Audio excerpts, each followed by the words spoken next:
আসসালামু আলাইকুম গায়েস। আমার এই ছোট্ট মিনি কিচেনে আপনাদেরকে স্বাগতম। আজকে নিয়ে আসলাম আপনাদের মাঝে একটি নতুন রেসিপি। আমরা গরু মাংস আর সাদা ভাত রান্না করবো। চলুন দেখিয়েছি আমরা পুরো ভিডিওটি। আমি পাতিলে চাল নিয়ে ধুচ্ছি, ভালো করে ধুয়ে নিচ্ছি। তারপর চুলাতে আগুন ধরিয়ে নিলাম। চালটা ধুয়ে সুন্দর করে পাতিলটা চুলাতে বসিয়ে দিলাম।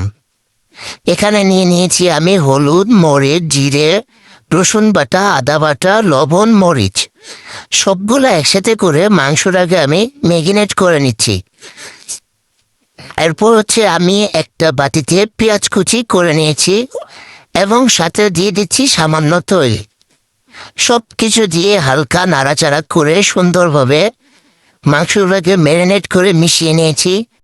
এর ভিতরে দেখতে দেখতে আমার ভাতের বলক চলে আসছে। তো ভাত হয়ে গেছে, এখন আমি ভাতের মার গাড়লাম।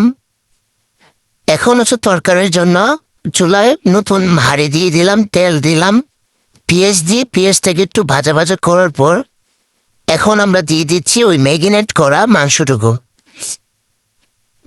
করা মাংসটুকুকে সুন্দরভাবে পাতিলে নাড়াচাড়া দিয়ে পাতিলের ঢাকনাটাকে ঢেকে আমরা যে ম্যারিনেট করেছিলাম সেই পাতিলের ওটাকে ঝোল হিসেবে ব্যবহার করব।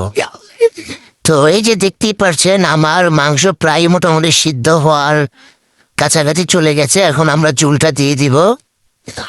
ঝোলটা দিয়ে একটু নাড়াচাড়া দিয়ে তারপর আমরা ঢেকে দেবো, কিছুক্ষণ আঁচে রাখবো। এই যে হয়ে গেছে আমার গরুর মাংস ঝোল, সাথে হয়ে গেছে সাদা ভাত।